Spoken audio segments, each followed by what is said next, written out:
Greg, are you one of the people counting out the Packers? I am. Okay. But I know who is not. That Super Bowl picking Chris Broussard. Oh, you got to get your back. Oh, you just needled him last week. You had to get your back. I got to say this. Of all the years that I've been criticizing Aaron Rodgers, I know. Good job, and saying he would not win another Super Bowl because of his struggles in the NFC title game. The 1 year I decide, I believe Aaron's going to get it done. Well, he falls off the map. At least you know this year he's not going to lose in the NFC title. There you go. You're right about that. Go ahead, Greg. You're right about that. They're done. Look. When you look at the remaining schedule, I don't have to go through it. I'm sure we'll go through it at some point, but they got the Cowboys, Titans. It's the hardest in football. Like, really? The whole way through? The rest of the we can show it real quick, I think. They're going to go and let Greg make his point. It is, according to opposing teams' record, they have the hardest remaining schedule in the NFL. Wow. Philly, Minnesota, Dallas, Miami, and Tennessee still left on the schedule. Like, in their most impressive win on the year, they only have 3 of them, came against the Chicago Bears. Week 2, when Justin Fields wasn't the Justin Fields that we're seeing these last few weeks. The offense just can't put up enough points. This is the worst scoring offense that Aaron Rodgers has been a part of his entire career. And he is one of the reasons why they're not one of the better scoring offenses in football. He's turning the ball over. He's not extending plays. He's not Patrick Mahomes-esque any longer. This is a different Aaron Rodgers, and he's just not that guy. I got to do it because his guy, he had a day, so I had to reference him one time. I'm officially, according to Sports Illustrated, the guy. Yeah, Sports Illustrated gives him credit. And then he weirdly doesn't like Rodgers, picks him to the Super Bowl, loves Mahomes, picks Josh Allen. It's just a glass case of emotions. I will give Rodgers credit in this regard. I listened to the whole press conference. He did take ownership for the mistakes, but he also had no choice when 2 of the picks, whose fault could it have been? The 2 goal line picks, one, he throws into a D lineman's helmet and it gets popped up in the air. And the other one is just, he said it, he was like, I was off balance and I threw it 5 yards short on the pass to Bakhtiari. It maybe shows a level of desperation from the Packers that they're at the goal line against the Lions, who, while the Lions going into yesterday, were on pace to give up more points than any team in the history of the NFL. Packers got 9. And the Packers felt like, at the goal line, we've got to run a trick play to our left tackle. Not great. Against a team that was, again, on pace to be the worst defense in the history of football. So, I am 100% ready to write them off. Okay, I'm way out, and to me, it seems like Aaron Rodgers has run out of excuses.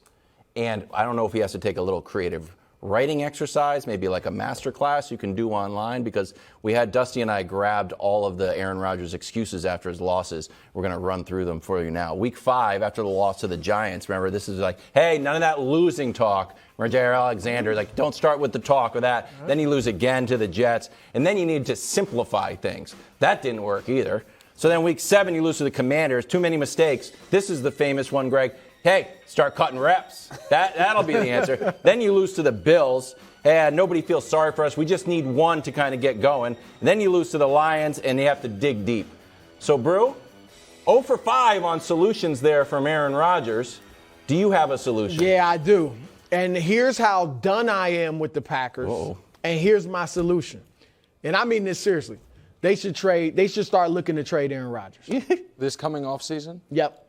I mean, obviously you're not going to trade him now during the season. But, at this offseason, they should look to trade him to a team that's close, that's a quarterback away. And like the Broncos? No, they got Russ, who's gonna come back. You've seen him on the Bud list a few times. He's gonna be inspired. But no, I mean, there's tons of teams out there. We just saw Tennessee, right? Atlanta. I mean, there are a number of teams. New England, sorry. What? Indy. I mean, there's a number of teams that New Orleans, maybe San Francisco, that are close. That I know San Francisco doesn't have the picks, but if I'm Green Bay, I am looking to trade Aaron Rodgers because they're not winning. I think the window is closed. They didn't win a Super Bowl over the last decade with Aaron Rodgers at his best. So I'm supposed to believe they're going to have a chance to win one now that he's a shell of himself? No, they should look to move on from him.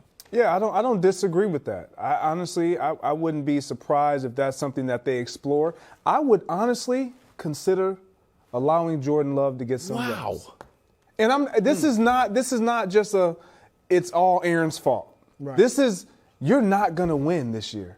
You're not going to win. You're not. Greg, that would be a But disaster. you have to trade him if that happens. That's what I'm saying. If I'm all in with what you're saying, this is what they should do. If I'm all in with what you're saying, which I don't believe that it's off the table for them to trade Aaron Rodgers. I would try to give Jordan Love some. Would he look this bad? Well, the thing is you can't. I would argue you can't trade Rodgers unless you do that. I think that if you're going to trade Rodgers, you have to give Jordan Love, call it 3 or 4 games, to figure out if we're trading Rodgers, do we need to bring a new quarterback in as well? Do we need to draft one? Do we have one here? But I'm going to say maybe the unpopular thing, I don't think there's a massive market for Aaron Rodgers at $50 million a year. Oh, 50 stuff. 50s. So if someone trades for him, they either will pay him $60 million against their cap for next season, or they exercise his option for the following year, and it's like $15 million for next season, but then nearly $50 million for the following year becomes guaranteed. So it's not cheap. It's a lot of money. And go ahead. I'll just reference something that you posted that I thought was clever. You put washed watch. Yeah. I felt like this weekend was the weekend that the narrative shifted from young receivers to Rodgers is old, to that he's old and looks washed. Well, and that's why if I'm going to trade him, I got to let him play a little longer because I want him to look better. I don't want to Nick's point, I don't want teams looking at the worst game of Aaron Rodgers' career as this is what he is. If they were to play Jordan Love the next week, I don't think it's next week. I like 3-4 games, but I got to let Rodgers play a little bit better. Before I trade. You don't think he can play any better than he just did? No, you don't let him play any longer because if it gets worse, you're in a worse. Can it get worse? Will it get worse? And here's the thing Here's the thing about Jordan Love, though, Nick. You don't think they already know he's not good enough to keep us from drafting Bryce Harper? Not Bryce Harper, Bryce Young, or C.J. But Stroud, I don't think or they're Will going to have Levis. a top 3 pick. I mean, they already have 3 wins.